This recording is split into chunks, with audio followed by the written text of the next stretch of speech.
Clay County Schools as our first applicant. We will be interviewing her for approximately 1 hour. I want to thank Troy Cable as well as Deer Stand Hill for coverage of the interviews. And I'm going to put on the screen the email addresses for each of my fellow board members. My name is Jonathan Seelan. I'm the board president, and we are committed to a process of openness and certainly welcome community feedback relative to this process that we're engaged in. So folks can feel free to reach out to us via email with questions or feedback relative to the candidates. Questions have been provided to the candidates in advance, just for fairness out of in the process, and will come from the board members. And so I have the pleasure of introducing Dr. Charla Deleo, and her bio is up on the screen. She is the Director of Special Education Curriculum, Gifted 504, Counseling and Guidance, Library and Media, Nursing and Health Services, the Alabama Reading Initiative, Alabama Math Science and Technology Initiative, College and Career Readiness Standards, Response to Instructions, and Textbook for Clay County Schools in Ashland, Alabama. Is that it? It seems like enough, right? And she has served in this role since 2013. Dr. Deleo earned her doctorate of education in educational administration from Walden University in 2017 and has 18 years of professional experience in English language arts, special education, school counseling, and system administration. And we are pleased to have you with us tonight, and look forward to our time together. I'm grateful to be here.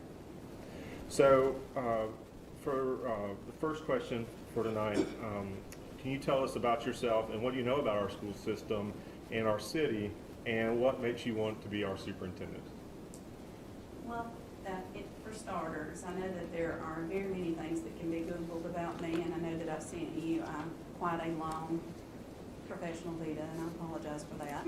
I'm very proud of everything that I've had to do, but I'm not very proud of having to make everybody look over everything, because those things that I have done don't necessarily encompass me. What does encompass me is really my dedication and my diligence and my determination to be a servant leader. I think that service leadership is truthfully the only manner in which any school district can survive and thrive. And I've been in instances in which survival mode was necessary and which thriving was actually accomplished. I appreciate all of the experiences that I've had, and I appreciate even prior to becoming an administrator, having gone through a sense of community and having been raised up in a system where I could learn all of those things. And I would have to say that primarily my family has been responsible for cultivating who I am. In particular, my grandfather. Yeah, he was an established businessman, widely respected, very well known in our community, but the most humble man on earth.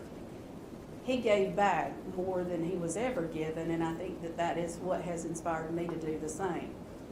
I was fortunate enough to find a man who actually has come to embody those same principles, even though he was never given the kind of love and care and concern and upbringing that I was given.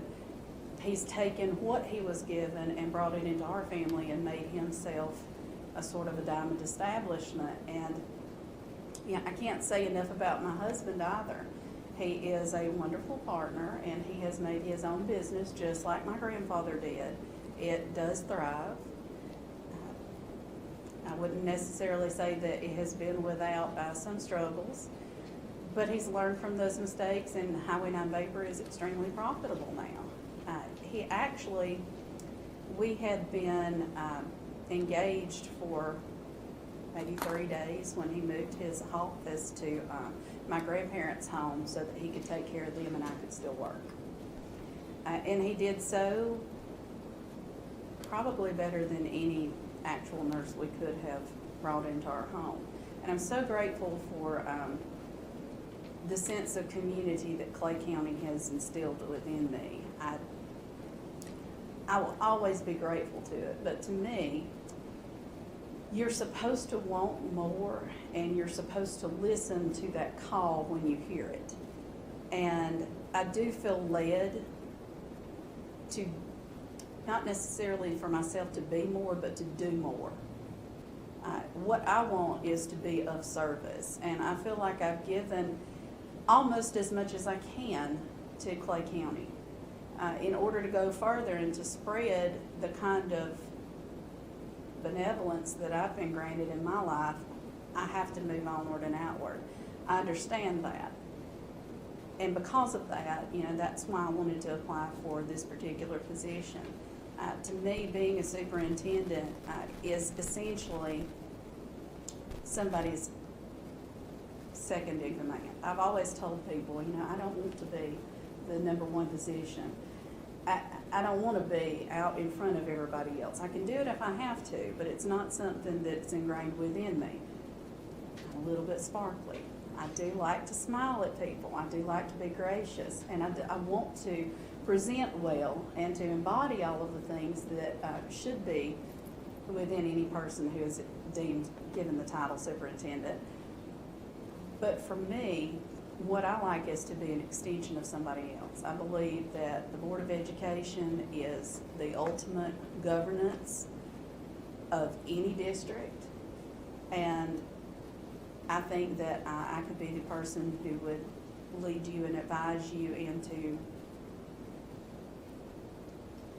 the interesting world that we are now living in. There really aren't words to describe what's going on now, but I keep my ear to the ground, for lack of better words, and I think I can come up with probably the best guidance that anybody else could, or probably better guidance than anyone else could.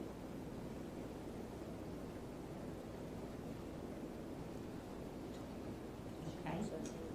Well, we will move on to question number 2, and it's a two-part question.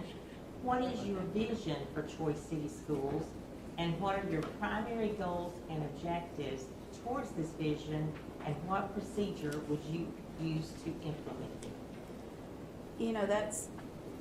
I feel like y'all done the majority of that work within the Cradle to Career report that you sent to all of the candidates.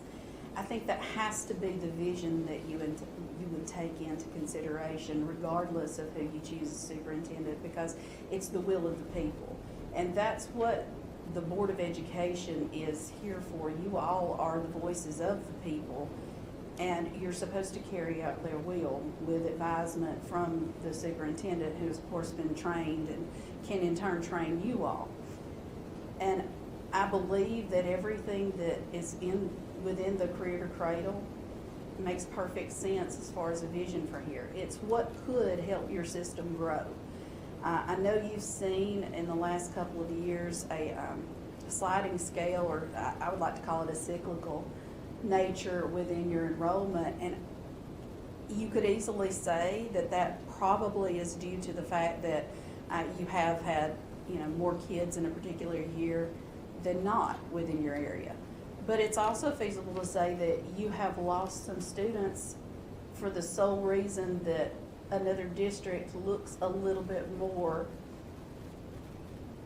appropriate or a little bit more capable of producing and cultivating the type of child that parents want to come out of a school system. So I think within that Cradle to Career report is your key. The first thing you have to do is get a sense of buy-in within the parents, and in order to do that, they have to trust you. They have to trust the leadership here, including the superintendent, as your extension in your face. And once that happens, I think you'll start to see some of the students that you may have lost. And again, that would take a deeper dive than looking at just the numbers that I have seen in the last few years, because I have noticed even within Clay County, where we're very much a stagnant and we're landlocked to have a few private schools, I've noticed that our attendance is very much a cyclical thing. We are almost back to our 2014 numbers currently. And so it seems to be ours is a 5 to 6 year cycle, and it could be something like that for Troy. I'm not certain about that. But what I do know is that you could capitalize on the fact that you've been given gracious information from the community. And you could take that and follow that through with your vision. I think if it's not connected to the career to cradle, then you're not going to see any kind of respect or any of the trust that you want to establish in the community. I think that's crucial. And so I think that has to start with the parent involvement. And once you take that parental involvement component and start asking, you know, how can we help you? Getting more PR out there, getting more information as to what is going on. Because a lot of times parents don't know what they don't know. I think someone in the meeting area said that earlier, and it's very true. Parents don't know what they don't know. And that causes concern. The more information you have out about the system and what you're doing, because clearly, if you've got a balance that is in the positive in this economy, you're doing something right, and you've got something to work with. But you've got to expand upon that. And if you don't do that right now, then you're going to lose crucial ground. I think that, again, understanding that you will not have a superintendent who is a dictator, but a superintendent who is a servant leader who serves as an extension of you all is extremely important. And I think from there, you really, I hate to say that it's a fail-safe plan, but everything in the Career to Cradle report was very, very, it was a cry for help. It was an obvious cry for help from parents. This is what we want. This is what we've said. And it is everything that you would do in a normal, regular counseling session. They've told you what they need, and now we need to give it to them. And if we're able to accomplish any sort of parental involvement and to raise those numbers, or at least involvement in this day and age through Google Meet, I would dare say you probably don't have a large attendance at board meetings, but you'll find that when they're online, you have a much wider scope. So I think the more transparent you make your system, the more trust and the more love and care and concern that comes through, and then people finally believe in the same thing that you do. Because you all are here. You know what your intent is. You've talked about it as a whole in your work sessions. You've talked about it at home, out in the communities with your different respectful jobs, and in different communications, even at different social venues, even as distant as we are now. But you all know what your common goal is. Everybody else doesn't unless they've read it or they've seen it. And seeing it firsthand makes such a difference. People who are able to attend a board meeting, even if it's virtually, I think this is an excellent idea. Publicize them all. Make it so transparent and so obvious that you have at your core what needs to be done and what's best for kids, that there can't be a complaint. And that's really the way I govern everything, even in the particular jobs that I have now.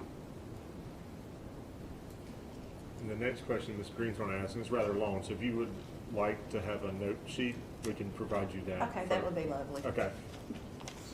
Sorry, we forgot that. My eidetic memory is not quite so eidetic anymore.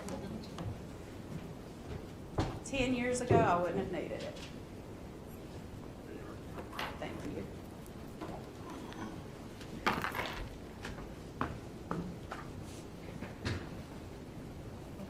Ready?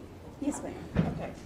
Please describe your perception of the role of a superintendent, the Board of Education as a whole, and the individual board members. Simply put, what is your understanding of the relationship between the superintendent and the board? What would you do to foster the relationship with the board and keep us current on important matters in our school system? Okay. Well, this is a very simple thing for me. Truthfully, this was probably one of the easiest questions that I saw, only because of my beliefs as a transactional leader. I've talked about servant leadership, but really what I most closely identify is with transactional leadership, which means that you take of yourself and you give expertise in different areas. And so for me, as a whole, my perception is that the superintendent is an extension of you all. I'm nothing more than what you all allow me to do. And if I do anything else, then I'm acting out of scope and you should fire me. And that's exactly how I believe. I believe that when the school system was established and when we went into the modern idea of the school system and went away from that one-room schoolhouse where, you know, you had one dictator teacher who was never allowed to marry and all those lovely things that you see floating around on social media. I believe when that went away and when we created more of a Dewey model and a progressive model of education, you all were set up in the same manner as, say, the Supreme Court and Congress and the President. You have to check and balance each other and the superintendent. The superintendent's role really and truly is to guide you all and make recommendations to you all. These recommendations shouldn't necessarily be fact and they shouldn't necessarily be resolute. It doesn't mean just because it comes before you that you vote yes. And I've noticed that across Alabama, that has become an issue. More and more I see superintendents who have very strong hands on their boards of education and they say this and then this happens. I don't think that that's the way it's supposed to be, because if it is, then you're not really working with the will of the people. Superintendent is supposed to be someone who listens to the concerns of the community just like you all, listens to the experts at the State Department of Education who are handing down legislation that they've received from the federal government largely and from our governor. And they're trying, and that person is supposed to advise you as to what's best for the system. Doesn't necessarily mean that that person knows everything, but they do know who to ask in regards to every single item that you might have a question about. Even with this COVID pandemic that we've been experiencing, I think it has been crucial that people be leaders and servants, therefore the servant leadership philosophy that I've always adopted. And perhaps it's just something that I believe, but I do think that the more everyone hears of one accord with the superintendent, the better off your system will be. As a matter of fact, I don't think that I know that. Where you have problems is where you have problems internally. Because if you can't get cooperation internally, then you can't expect for the public to have faith and trust in you. And if they can't get past the faith and trust, they'll never get to the portion of love. And then if they can't do that, then they're not going to understand anything that you're saying. So it doesn't matter effectively unless everybody is cooperating and everybody is of a whole. So what I think for the entire board, I really think that y'all are the governors. I think that once you vote on something, it is the job of the superintendent to enact and implement. I believe firmly that anything that you all are of one accord about is something that will work for your district. Because I don't think there's any way that you would not have either one, gone to your faith to discern, or two, gone to your intellect to discern, perhaps gone back to your faith. I think there at least one of you would have an issue if there were something that was truly not for Troy City Schools. And I think you would know. And I believe firmly that that's why that was the board was established such.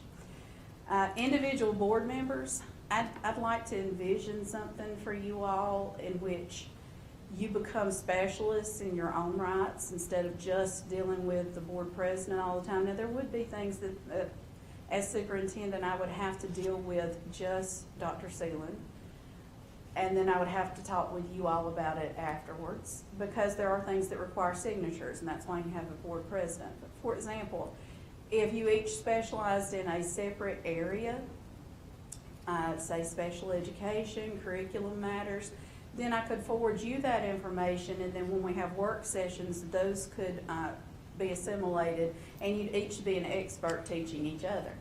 And I think in that manner, you don't get overwhelmed, because as Ms. Hollis said earlier, it's extremely overwhelming being a board member, because the weight of the world is on your shoulders. And I think it is, and I probably should save this for the end because it's such a good closing remark, but you know, I'd very much like to be that sort of avenging angel for you all. I'll do whatever is necessary, but only if it's your will. And I think that's crucial. In terms of how this would all go about, I'd like to see you all have Google Meets and check-ins of some sort, at least bi-monthly. You could do that individually, and I could say train each one of you in a particular area. You can't meet together as a whole because that is, of course, an ethical violation. So you couldn't do a Google Meet unless you did it as a whole board, unless you did it as a work session. And I think those would also be good for you too. Now, again, that sounds like an awful lot of work, and it is. So it would be something that you would have to commit to.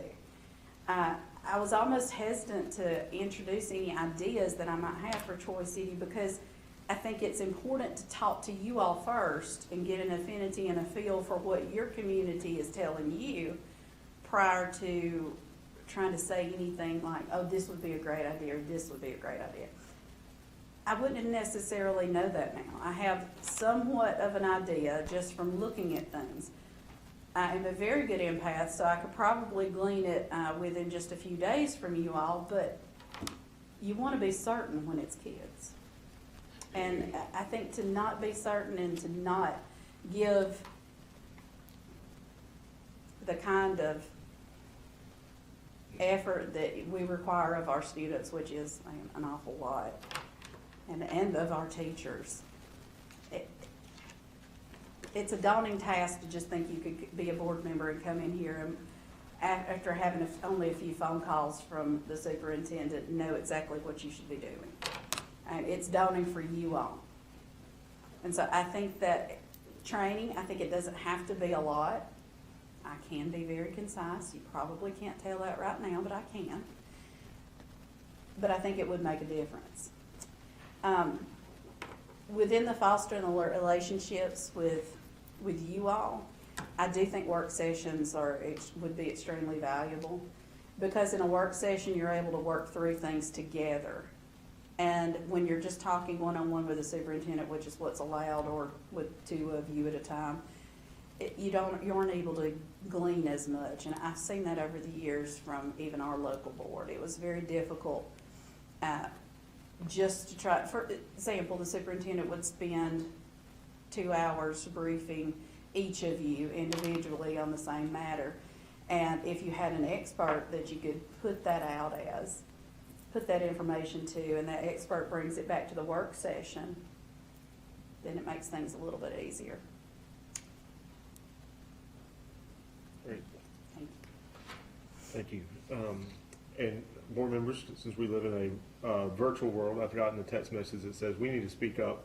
Everybody can hear you fine out in the online world, but to that order, I'm going to speak up, and if it feels like I'm yelling at you, I probably am. So sorry. What involvement have you had in budget development and ongoing fiscal management? Please give concrete examples when possible concerning such areas as community involvement in the budget process, multi-year fiscal planning, and overall budget development. I have actually had a good deal of experience within fiscal management as director of a federal program. Federal programs are very difficult to navigate. I actually have completed several EDGAR trainings with Brustein and Manasevit, who are considered the end-all be-all of the omni-circular, which is what we used to call all of the guidance that goes together for federal grant guidance. So in having that experience, I would have to say that creating a budget is not all that different from creating your own budget, except for with the magnanimity of the fact that you have an entire district that you're trying to service. And so it is the most crucial thing that you do in creating a budget. And the fact that you have to do most of that as guesswork is also very difficult. For example, within this COVID environment, we don't know exactly who our students are going to be. Every district in the state could have lost students to K-12. Those could all be within Eufaula City now. We don't know that. Those things, those unknowns are very difficult to deal with and are very difficult to budget. But I have found in the last year, I have started to look at least 5 years in the future, and how can I make things more fiscally feasible for us in the future if I purchase this particular program now. And I think that's the kind of thought you have to have, is thinking right now and then 5 years in the future. Because if you're not planning for the future, then it catches up with you very quickly. This has also been a mainstay in textbooks planning, because within textbooks, you get an allocation every year, but those book costs go up. And I've had several people, even Senator Gerald Isle, who I love dearly, but he's constantly, well, Charla, you don't have to buy those textbooks anymore. Now you can just use online. Yes, but they will give you the hard copies for free. You still have to buy the online content, and it costs almost the same as just the original textbooks did. Education should not be a business in which people make money, but it is. And so you have to be prepared for those sorts of things. I actually have also been involved in creating the larger scale budget in those arenas as well, because special education and every other federal program has to have maintenance of effort, and you're constantly weighing whether or not you can reduce that maintenance effort or not. And in the eyes of many, I think, special education director colleagues, it is not a good idea to reduce that maintenance effort, because then you have less money. Well, I've always looked at general funds as being something that I needed to protect as well, because it's our safeguard. And so for me, being involved in the planning of the budget was just always a no-brainer. I wanted to help where I could. So I think the first thing that you do in any kind of budget development is all right, what do we absolutely have to have? What are our necessities? And then if we have anything extra from that, what can we use that money for that we could combine it with for something in the future? For example, several years ago, special education purchased a program, MobiMax, that we have now moved into a different federal program and partial general funds, so that special education could be more conscious of some of the other needs, and that program could be used for the entire district. And in so doing, you've got a program that is multi-use. And so I think using things as much as possible, if it's a two-use program, then you could probably go ahead and buy it. If not, then you don't. Then also too, I've been involved in units distribution. Whenever we get our foundation units usually it's in March of every year. Foundation units, you sit down and you try to figure out, okay, how can we proverbially rob Peter to pay Paul? And one of the things that I was most proud of coming up with a few years ago, we decided to hire 2 retired teachers to fill one position. And in fact, we ended up taking one position and getting 8 particular slots out of that one unit. And so it was just a wonderful situation. 2 teachers we didn't want to lose were able to stay throughout retirement, and they're still there. We were able to take that unit and put, we had 8 classes out of that one unit, and whereas usually you would only get 6. So we were very grateful. And so I think it's thinking outside of the box in terms of the budget.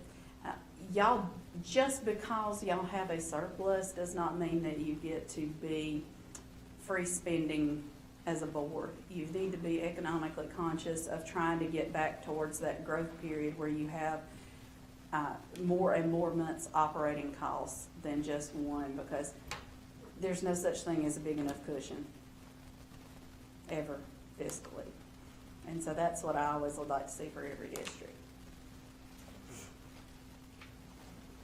Thank you. I have a three-part question for you. Okay. The number one, it says, please tell me about an incident where you disagreed with a current or previous or an immediate supervisor. Part two, how you handled the situation. And part three, how would you have approached that situation differently? Well, I actually have two instances that really are first and foremost in almost every decision that I make ever since I experienced these two instances. The first one was as a teacher. I had a student who was in the 9th grade and constantly came into my English classroom very upset, very irate, couldn't work. It took her approximately half the class sometimes to de-escalate. And after, and I will say she does know I'm telling this story and probably is going to watch it later on.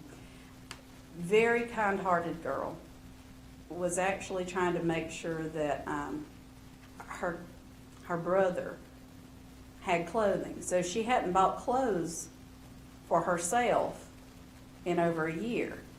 And because she bought some clothes that shrank a little bit, she was constantly getting written up for dress code violations because she was rather well endowed, and her shirt would be completely above the appropriate length for a garment. And the principal at the time would say to her every time, you can find clothes that are longer. You can find shirts that are longer. I know I buy them for my daughter. So I went down and explained the situation, and she didn't change her mind. She said, you know, a rule is a rule. But a rule is not a rule to the point that it hurts a kid and keeps them from succeeding. Now, this child has gone on to do the very best she can. She is still taking care of her brother. She, come to find out, she had also, nobody had ever explained to her how to wash clothes on a proper wash schedule, so that was another part of the problem, was everything that she did have was shrinking because she was washing it incorrectly. So we addressed that and were able to help that. Actually, I would have approached it by taking into consideration, hey, this is a kid with a need, and we need to address that need so that we don't impede the learning. And effectively I did, because I just went out and got her some garments that were acceptable, and then a few teacher friends and I sat her down and explained how to wash on different cycles. After that, it wasn't as much of a problem. Now, there were still some days where she came in because she was, you know, on an off schedule. But again, you know, we address it differently than administration, and I try to remember that all the time, because the whole idea of a school is to try to get students to learn. It's not to go around and try to, oh, that's dress code violation, that's dress code violation. It's not to be that ticky. Yes, those things teach a lesson as well. They're extremely important.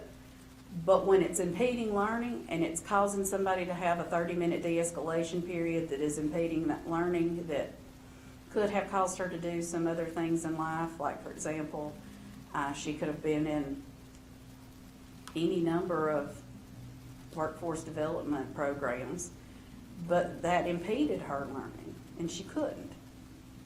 So I think when that comes along, when it's that type of dire situation, you've got to come up with a different policy.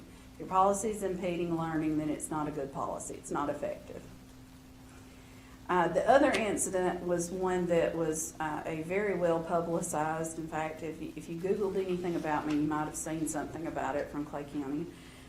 Personnel action that we had several years ago.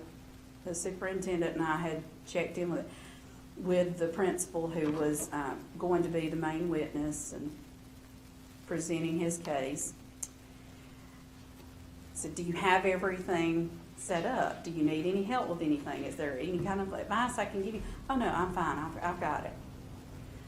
And after the 6th hour of deliberation, cross-examination, and examination from even our attorney, it became quite apparent that he didn't have it and that I probably should have helped a little bit more, because as special education director, I'm more used to doing things like redacting information, and it taught me a very valuable lesson. You know, never trust anybody, make sure you look over it yourself. And it's something I should have known even early on as an English instructor.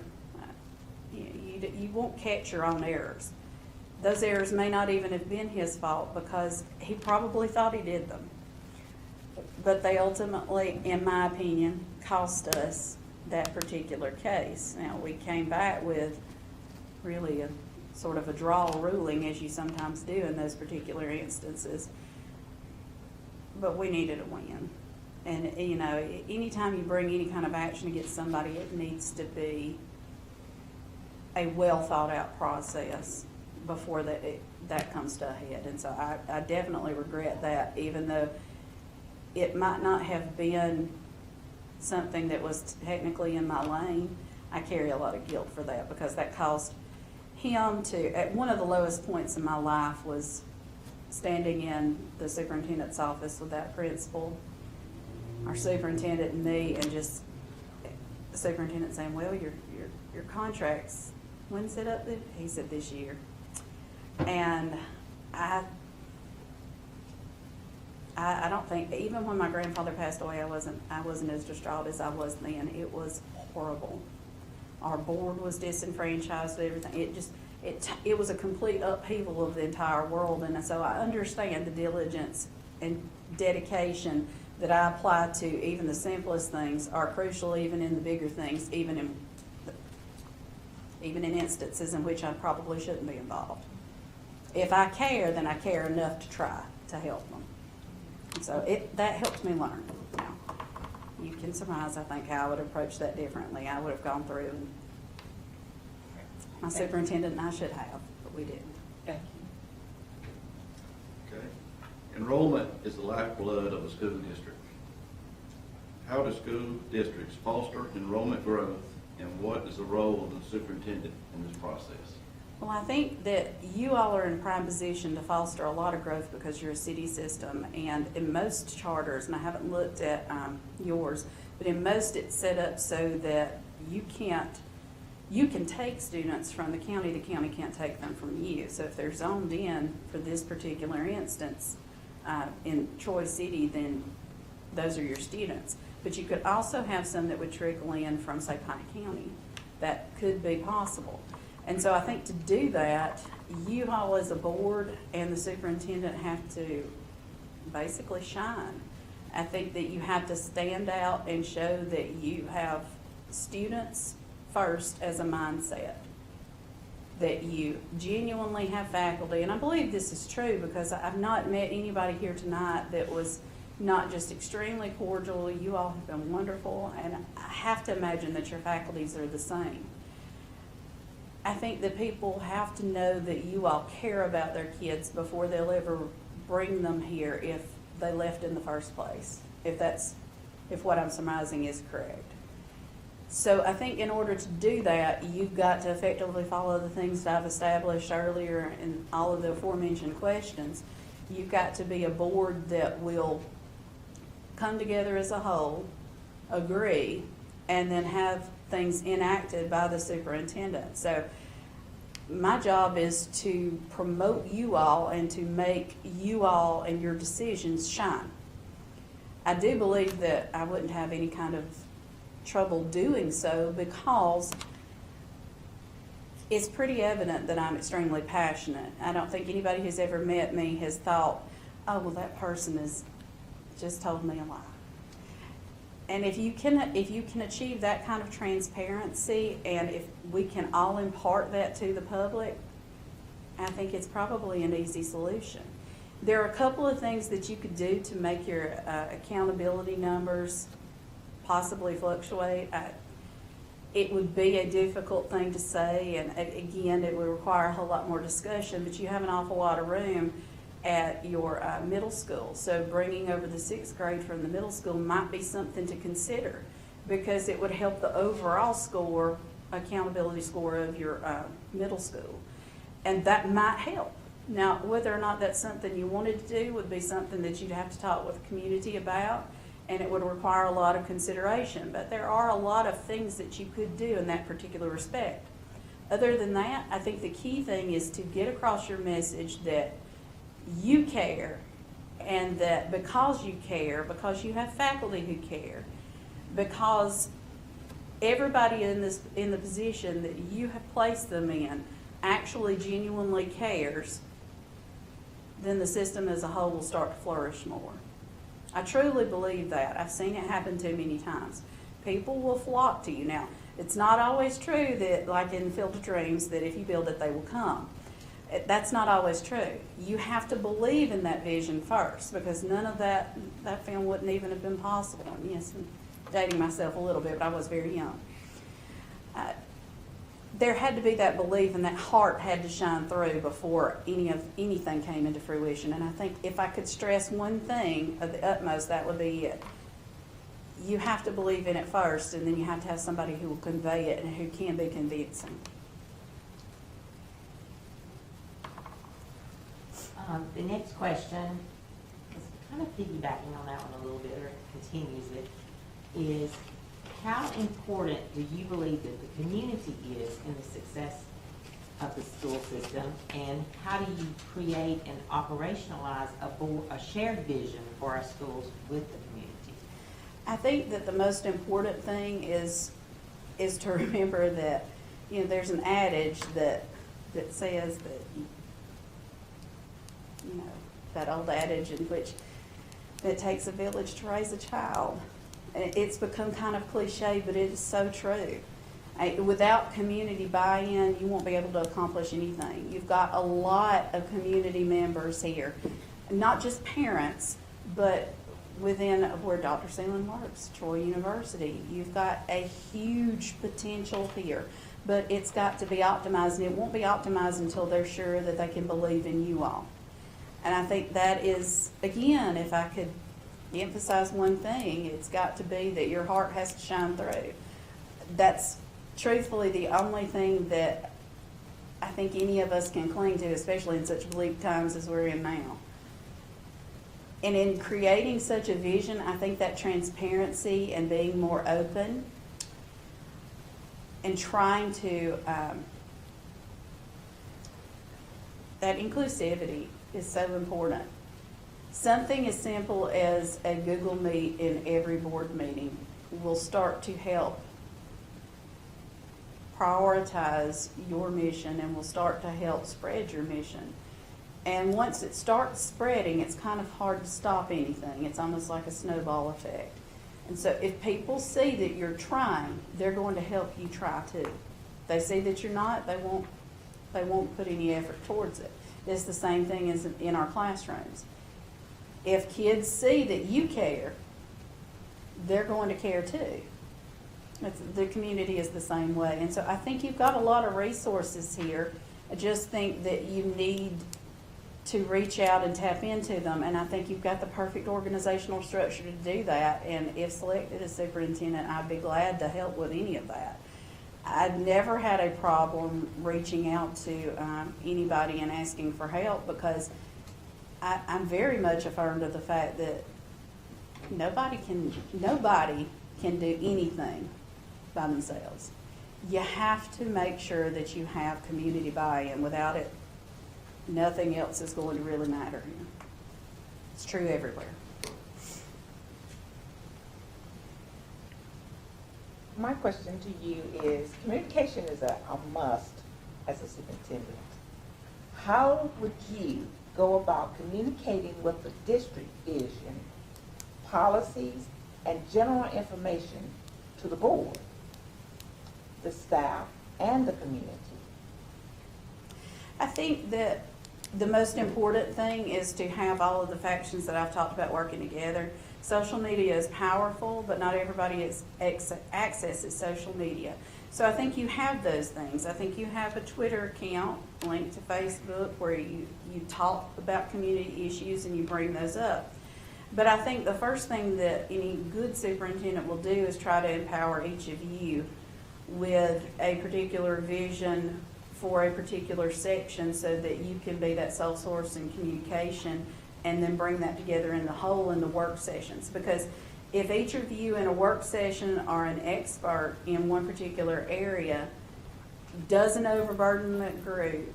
Everybody comes together with their knowledge and learns all of that knowledge. And if it's all done through a work session that's publicized, then people can go back and review that. And in that case, you've got a lot of transparency going and people can see your vision. I've often said that people need to hear things 3 times before they understand it. Once from somebody who wants to communicate it, once from an outsider, and once from a serious outsider, somebody who has no involvement whatsoever. And I think that's true. You could use the mediums of board meetings, social media, and then just regular community talk. And those 3 things would likely create exactly what you're talking about, Ms. Green. I think in that respect, you would start to see vision spread. Because a vision has to become a collective whole. But again, back to my first point, if you all are of one mind and you're listening to your community members, then I think your vision will take hold. They've given you the career to cradle format. That's your vision. It just needs to be expounded upon. And I think the first step in that was really to take a look at that parental involvement and to try to expound upon what you already have. They say that what I think parents mean when they say we want more parent involvement is we want more transparency. We want to know more what we can do and what you're doing, because parents don't know what they don't know. And once you communicated that to them, that and the fact that you are trying to be forthright and you are trying to expound upon what is offered in the system and follow exactly what their will, then I don't think you have any issues with that. I think it's crucial. You actually spoke a lot about social media. Yes, And ma'am. when it comes to the community, how would you get yourself out in the community? How would you, since that is kind Do you mean by social media or otherwise? of otherwise? Social Otherwise? media, yeah. Well, I think it's important to go where, I'm a traditional Southern person. You show up where you're invited, and then you go because you know you're supposed to. So you're out in any kind of community event, I would be visible in each of the schools at whatever function that they were having, especially during the week. I think those are important things. It's important to be visible because as an extension of you all, the superintendent is judged in the same respect, just like people want to see you out in their community. They want to see the superintendent. And I think it's important to go out there and be gracious and to actually, I didn't say this earlier, but it's an important story to tell, I think. I once had a student who told me, Miss Coleman, every time you teachers meet in the hall, y'all give each other this look like, I'm so sorry you're here. And I thought, you know what, you're right. And so from that day forward, I've never not had a gigantic smile on. Regardless of whether or not I mean that smile in my personal life for any particular reason, if I've just lost someone or a pet or something like that, I've kept the smile on my face because it means something to somebody else and it affects their day. And I think when you're out in the community, in any respect, that you always have to be accessible, approachable, and kind. And if you're doing those 3 things, then the community's going to feel comfortable with you. So I think going where you're invited, expressing your kindness and your nature. If you're not doing those things, they're not going to feel comfortable enough to tell you the bad things. Thank You can't be with them in the good times, you can't be with them in the bad. you. When looking at the financials for Troy City Schools, what would be the first steps you would take to ensure that we are being financially responsible? Well, I think this is something that is done every year in any kind of good budget undertaking. You have to sit down first. Personally, I would sit down with a review of previous budget personally then I'd want to sit down with the CSFO. And after having sat down with the CSFO, I'd want to talk with each of the directors and understand their perspectives and why their spending is the way it is. I think after that, you know, my job is to bring back to you all what I found, and then if there's some corrections that you see need to be made, then we do that during that those budget hearings.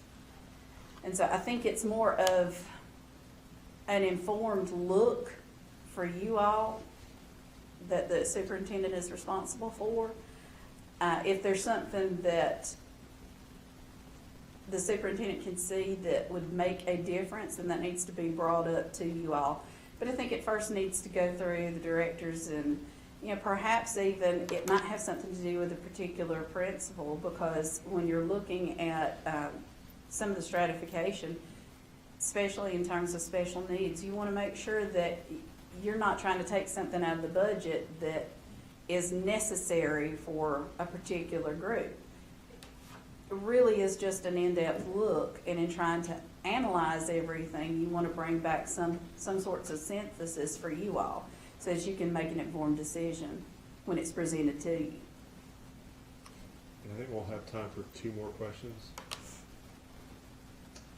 I'll go through and ask this one. How would you handle a complaint regarding staff or school performance from other staff members, school administrative staff, parents, or even the general public? I think due process is just the most crucial process, other than financial, that a district can have. I think if you have clearly defined process, then it makes things much smoother.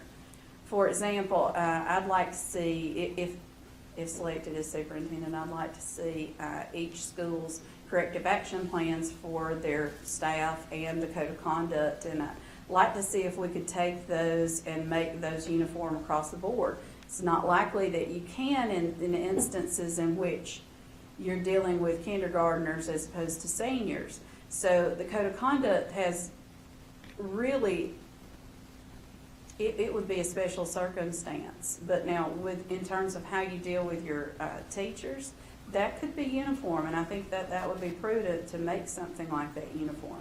You know, yes, for example, steps could be something like, all right, I've expressed this to you verbally, then I've sent an email. Now I'm going to write up a letter of concern, and then after that letter of concern goes to the board. You know, if you've given somebody four steps and they're still repeating that same particular mistake, then that's an action that needs to be pursued. Now, as far as parent complaints, or really anything else, if you're not listening and listening with clear intent, then you can't adequately deal with any issue. You have to listen with heart and with mind, because there are 2 things involved in any kind of infraction. The first is there was some sort of a rules violation. The second is, what is that the heart would be implied in the second.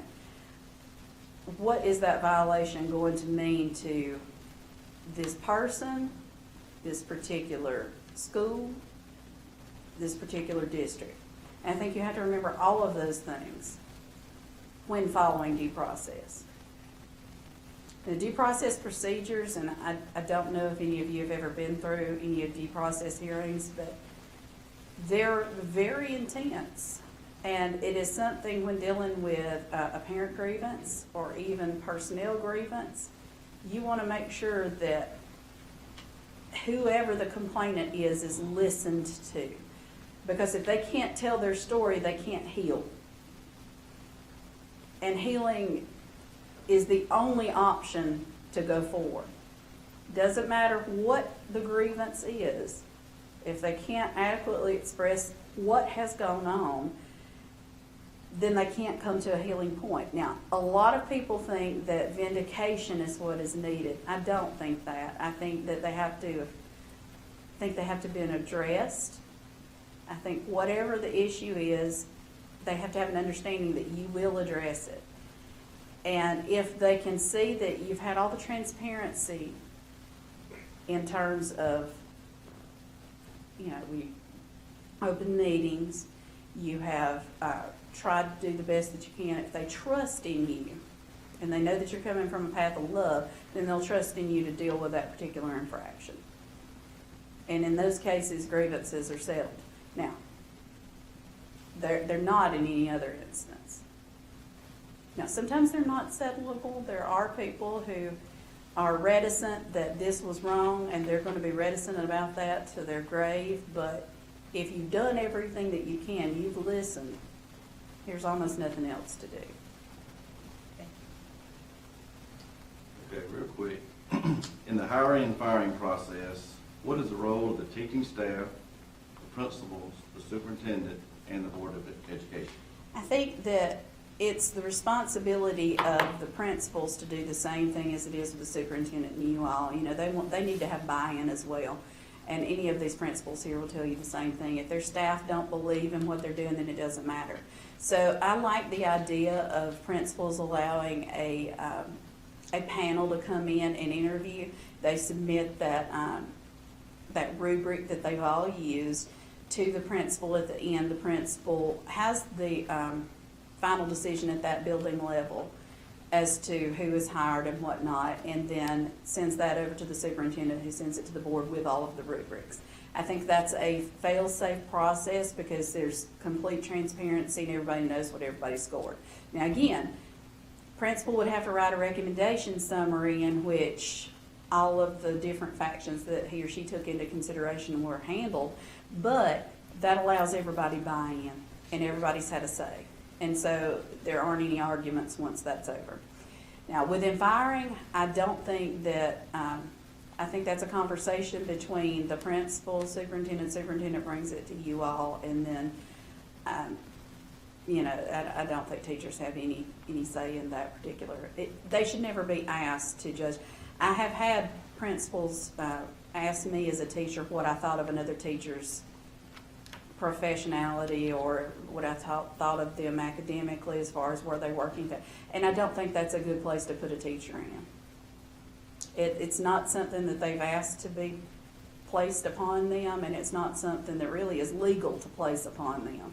So I think ethically, if nothing else, if we're foggy on the legal issues, you exclude them from the firing process. The superintendent for sure has to be involved because they're an extension of you. Once you all have made that personnel decision, they sit in the room with the principal and they serve as witness and or help that principal do the firing. I think if you're willing to do something, you gotta be, or if they're willing to do something, you've gotta be willing to stand with them.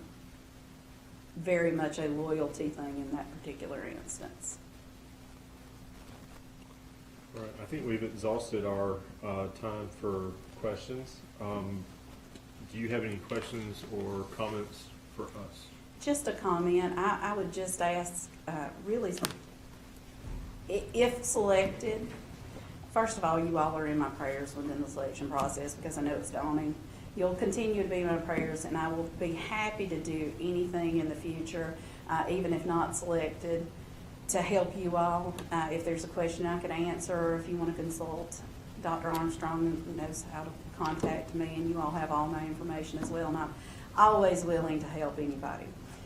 But I would ask that if selected, you all remember that I'm going to be a loyal defender of you all in the district and everybody in it, and I'd like the same in return.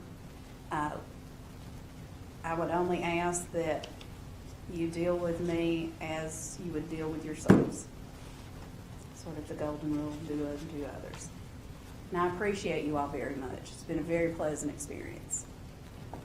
Well, we certainly appreciate your willingness to engage in this process with us and your time as well as your interest in our system, and certainly we'll be in touch from here. And safe travels to you on your way home. Thank you so much. I appreciate it. All right. So we will adjourn now for a brief period while we transition for our second candidate. We'll have a brief meet and greet session with that individual beginning at 6:45, and then interview starting at around 7:15. So we are adjourned for now, and There we go. All right.